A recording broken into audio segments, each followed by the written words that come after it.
Bonjour Église de Vendôme. Je suis contente d'être parmi vous, ainsi bien que tous les étudiants qui sont ici avec moi et d'autres aussi qui sont dans la salle.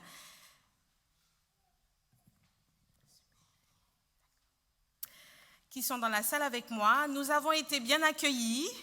Nous avons en tout cas bien collaboré avec notre référente Keren. Et je voulais en tout cas la remercier toute son équipe et toute l'Église pour leur accueil. Nous ne manquons pas en tout cas de vous envoyer les salutations de la faculté qui, en tout cas pour le moment, nous sommes assez nombreux en tant qu'étudiants et nous sommes contents de faire partie de cette grande famille de théologiens. Aujourd'hui, c'est vrai que nous allons parler de l'appel de Dieu. L'appel de Dieu pour toi et l'appel de Dieu aussi pour moi. Parce que tout a commencé par un appel, par ce sentiment, cette conviction profonde qu'on a pour se laisser guider par Dieu. Des fois, lorsqu'on chemine dans la vie, on se dit qu'il manque quelque chose. On a déjà étudié, on est déjà dans la vie active, mais on se dit, mais il y a un truc...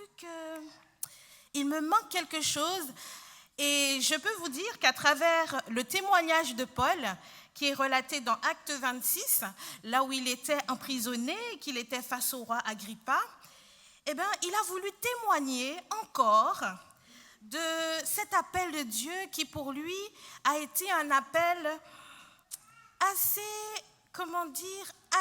extraordinaire. Tous les appels ne se passent pas comme ça, je veux bien vous rassurer.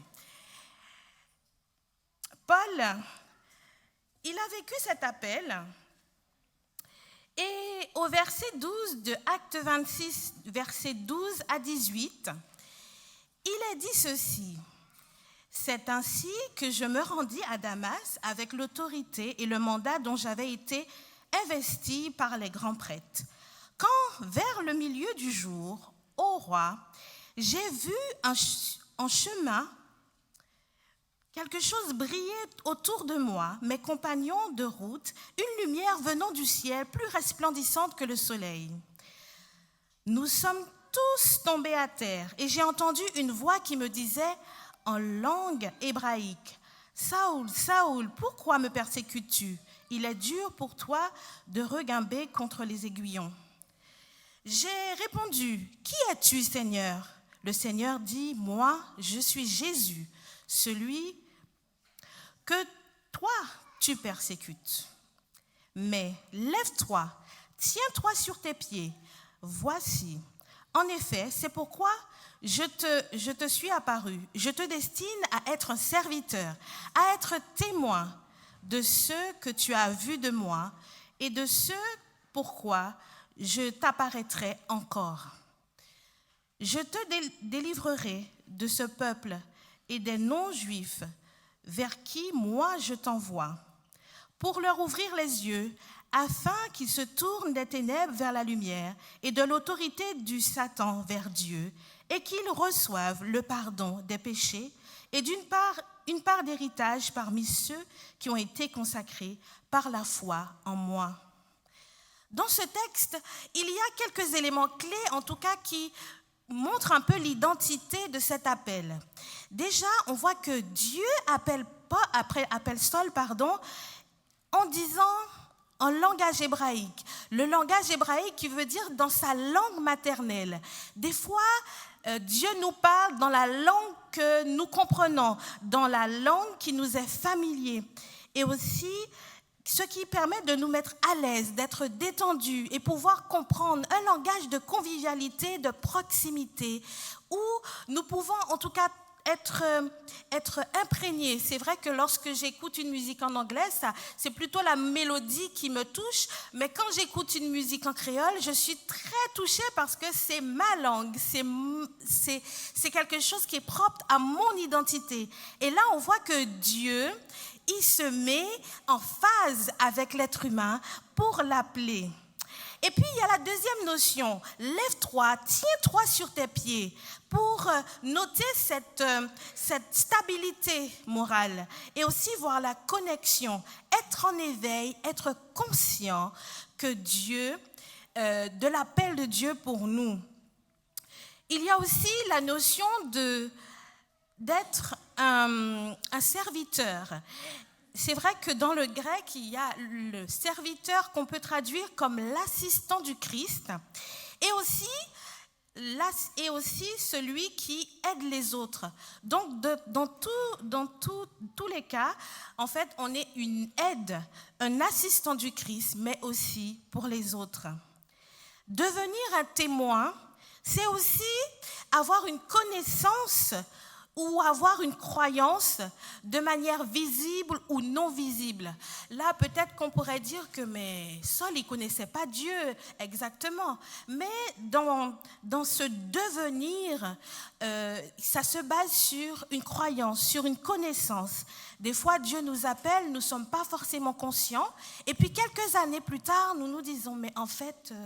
à ce moment-là qu'il m'avait appelé, mais c'est bizarre, je ne me suis jamais rendu compte. Et des fois, c'est un moment de révélation qui se passe un peu plus tard. Il dit encore, je t'apparaîtrai encore, ce qui veut dire que Dieu est celui qui nous accompagne dans ce cheminement. Et ça, je trouve que c'est merveilleux. Il nous permet de faire un pas de plus, mais il est avec nous tout le long du chemin. Paul a eu cette rencontre avec Dieu de manière extraordinaire, mais aussi par rapport à son tempérament. Et on dit que l'aiguillon, c'est le bâton en fait pour un peu redresser les animaux. Du coup, par rapport au caractère de Paul, par exemple, ben, vous voyez, ça lui parle. Mais si on me dit ça, moi, je vais avoir peur. Mais voilà, Dieu s'adapte aussi à qui nous sommes et à ce que nous représentons. Toi aussi, en tant que missionnaire, en tant que personne, tout comme Saul, tout comme Paul, qui est la même personne, mais du coup, qui travaille, parce que cet homme aussi n'a pas tout quitté, en tout cas pour suivre le Christ. Il n'a pas tout quitté pour être missionnaire du Christ. Il était en marche. Il avait un travail, constructeur de tentes.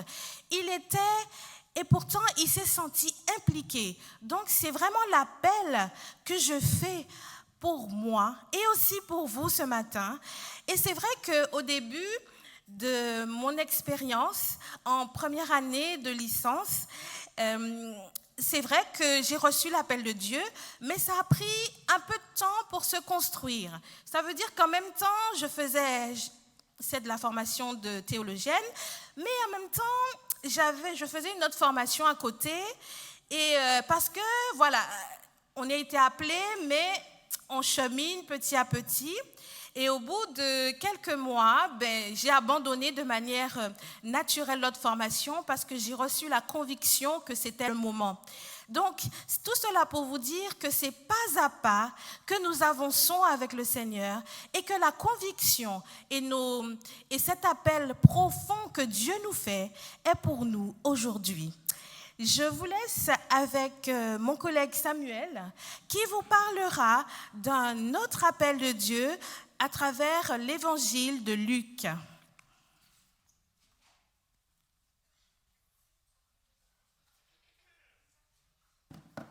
Bonjour. Bonjour à tous. Vous allez bien? Vous êtes sûrs? Ah, moi, ça va super. Ok, comme elle vous disait aujourd'hui, je vais vous parler de l'appel dans le livre de Luc. Et pour tous ceux qui connaissent un peu, ça va parler de Lévi. Et je vais vous inviter, si vous le voulez bien, à lire avec moi dans Luc 5, à partir du verset 27. Ça va aller très vite, c'est une partie très courte et très intéressante que j'apprécie particulièrement. Le temps que vous trouvez, je vais commencer. Ok? Après cela, il sortit et aperçut un collecteur des taxes nommé Lévi, comme je viens de le dire, assis au bureau des taxes. Et il lui dit, « Suis-moi ». Celui-ci laissa tout et se leva et se mit à le suivre. Lévi donna pour lui un grand banquet chez lui. Il y avait une grande foule de collecteurs de taxes et d'autres personnes, important, retenez bien ce terme, d'autres personnes, à table avec eux. Les pharisiens et les scribes maugréaient. il disait à ses disciples, « Pourquoi mangez-vous et buvez-vous avec les collecteurs des taxes et les pécheurs ?» Jésus leur dit, « Ce ne sont pas ceux qui sont en bonne santé qui ont besoin de médecins, mais les malades. » Retenez aussi ce terme-là. Ce ne sont pas des justes, retenez, mais des pécheurs, retenez, que je suis venu appeler à un changement radical. Ce texte, en fait, quand on le voit comme ça au premier abord, on se dit, ok, d'accord, c'est juste un gars, il s'est fait appeler par Jésus et il le suit, comme un peu partout dans la Bible. Mais en fait, ce texte-là revient beaucoup plus souvent qu'on ne le pense, notamment dans Matthieu 9 et dans Marc 2. Mais dans Matthieu 9, ce n'est pas Lévi qui est nommé, c'est Matthieu. Et en fait, il s'avère que c'est la même personne, Lévi, Matthieu, fils d'Alphée. Et pour moi, le plus intéressant à marquer en fait dans ces différentes versions entre Matthieu, Marc et Luc sont certains mots qui changent. Le premier mot que je vous ai dit de faire attention, c'était quoi, si vous avez retenu? Non. Je vous écoute. Non plus. Alors, on va recommencer. J'ai mis d'autres personnes. J'ai mis malade. Merci, oui. J'ai mis juste et j'ai mis pécheur. Premier mot, pourquoi je dis d'autres personnes? Parce qu'en fait, il n'y a que dans Luc, et c'est lui qui a décidé de faire ça, de mettre d'autres personnes. Parce que peut-être qu'il n'avait pas envie de préciser qu'il s'agissait en fait des disciples. Dans les versions de Matthieu ou de Marc, on peut voir que les disciples reviennent beaucoup plus souvent et sont mis beaucoup plus en avant dans leur récit. Luc, en fait, lui, va se concentrer réellement sur le message derrière de pourquoi Jésus est venu dire aux pharisiens que c'est les malades qu'il est venu guérir et non ceux qui sont en bonne santé. Et pour ça, j'ai relevé quelques petits mots et j'ai cherché leur signification en grec. Parce que le grec, bon, c'est pas trop facile, mais derrière chaque mot grec se cache une réelle signification et je pense que c'est important pour nous aujourd'hui d'en avoir le sens. Donc, comme je vous le disais, le premier mot que je vais voir avec vous, c'est le mot malade, en grec en tout cas. Le mot malade veut dire détenu. Et comment ça, détenu? Il veut dire aussi possédé. Mais possédé de quoi? Possédé par quoi? Tu peux être aussi possédé par un esprit avec ce mot-là. Et la signification en grec, c'est écho. Voilà, écho, tout simplement. Deuxième mot que je vais voir, c'est que veut dire pécheur en grec? C'est armatolos. Si vous voulez répéter armatolos, essayez un peu armatolos. Voilà, vous êtes grec, bon, vous pouvez aller à Collonges, vous avez votre moyen. Ouais, super. En fait, ça veut dire dévoué au péché. Et on peut faire un lien un peu avec justement ce mot qui est écho. Détenu et là, dévoué au péché. Et vous savez, la petite blague que j'ai beaucoup aimée, et je ne sais pas si c'est une blague dans le dictionnaire biblique, c'est que armatolos définit aussi collecteur d'impôts. Voilà, collecteur d'impôts. Et Lévi, il était quoi? Collecteur d'impôts. Et vous savez, les collecteurs d'impôts, ils ne sont pas du tout aimés dans la Bible. Et on peut voir déjà l'exemple avec Zachée. Vous vous souvenez un peu de Zachée, le petit homme là qui est monté sur un arbre parce qu'il n'avait pas faim, mais voulait juste voir Jésus. Et Jésus lui dit, descends. Et tout le monde s'est dit, mais pourquoi lui, ce voleur, ce collecteur d'impôts? Parce que oui, c'était vraiment un voleur et un collecteur d'impôts. Mais est-ce que Lévi ou Matthieu, lui, il était un voleur ou un collecteur d'impôts? Je ne sais pas. Mais c'était, si vous voulez, une réputation de l'époque que tous les collecteurs d'impôts, et jusqu'à maintenant, sont des voleurs et qui veulent nous escroquer notre argent. Mais Jésus, lui, il n'a pas regardé à ce statut de collecteur d'impôts. Et au contraire, il est venu dire aux pharisiens, je ne suis pas venu sauver les justes. Mais comment ça, tu n'es pas venu sauver les justes? Parce que s'ils sont justes, normalement, c'est bon, tout est bon. On n'a pas de quoi se reprocher. Mais en fait, c'était de du second degré. Parce que le mot juste, dans Luc, est traduit par dikaios, qui veut dire juste par ton propre ressenti. Donc c'est toi qui te définis juste. Tu n'es pas réellement juste aux yeux de Dieu. Et justement Matthieu, il y a aussi les bien portants. C'est un autre mot qui est là pour définir aussi les pharisiens, les bien portants. Et qui veut dire sikou. Voilà, sikou, bien portant, être fort, avoir le pouvoir. Mais tout ça encore, c'est à leur insu. C'est eux qui ont décidé qu'ils ont le pouvoir, qu'ils sont bien portants. Et en fait, Jésus vient te dire en fait qu'aujourd'hui, comme il a dit aussi dans Jean 9, si vous avez un peu la référence, ok, je vais vous en parler, j'ai entendu non. C'était un homme qui était aveugle de naissance et Jésus a craché par terre, il a pris la boue, il a mis sous ses yeux, il est devenu voyant. Et les pharisiens qui étaient là se sont dit, mais pourquoi il a fait ça, cet homme, ce clochard, parce qu'il était clochard. Et Jésus lui a dit que je ne suis venu pour rendre la vue aux aveugles, mais non aux voyants. Parce que les pharisiens, eux, se définissaient comme des voyants, comme ceux qui pouvaient voir, comme ceux qui avaient la raison. Et je les comprends un peu parce que les pharisiens sont des personnes qui connaissent énormément les lois et qui les respectent. Et pour eux, ça dérangeait que quelqu'un qui est inférieur socialement à eux soit approché par Jésus et soit guéri. Et c'est un peu la même chose pour Lévi ou pour Matthieu. C'est que lui, il était haï de tous. Mais c'est lui que Jésus est allé voir et c'est lui qui, au final, est devenu disciple de Jésus. Et mon message pour vous à travers ces textes, c'est malgré le regard que les gens ont sur vous, malgré votre situation, votre emploi, si Dieu vous appelle, eh bien, il vous appelle, tout simplement. Et je vais introduire Jessie, qui va pouvoir vous apporter d'autres éléments, notamment pour vous, sur la vie d'aujourd'hui. Bonjour tout le monde. Vous m'entendez bien? Super. Donc Samuel et ses frères nous ont donné des éléments pour nous montrer que l'appel a toujours été une relation finale envers Dieu et la personne. Très souvent, lorsqu'on vous dit, bon, il y a des gens de Collonges qui viennent, on pense, ils ont reçu l'appel. Ils sont amenés à devenir pasteurs, ils sont amenés à devenir des bergers. Pourtant, les exemples bibliques ne nous montrent pas des personnes appelées à guider des gens, mais des personnes appelées à écouter la voix du Seigneur. Et je vous invite à lire avec moi dans Genèse, au chapitre 3 et le verset 9. Je vais demander premièrement à une personne dans l'assemblée de le lire, et je le dirai après dans le micro. Donc Genèse, chapitre 3 et le verset 9. Un volontaire ou une volontaire?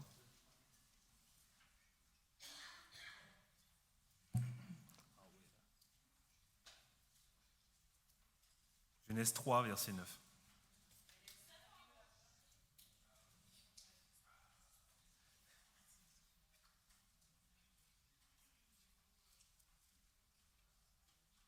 Vas-y. Genèse 3, verset 9. Tu peux y aller.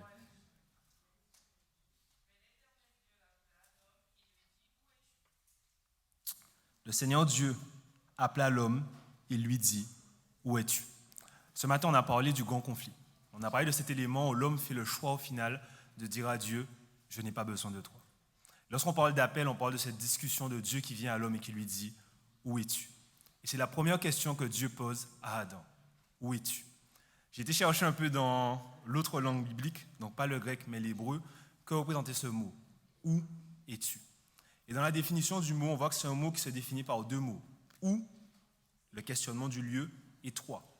En hébreu, on n'est pas obligé de mettre le verbe pour comprendre la chose. Donc littéralement, le texte nous dit « Où es-tu » La première question de Dieu à l'homme est « Où es-tu » Mais pourquoi un Dieu omnipotent, qui sait tout, qui connaît tout d'avance, demande à l'homme « Où es-tu » C'est la première question que je me suis posée. Pourquoi Dieu demande à l'homme « Où es-tu » si lui-même a la réponse?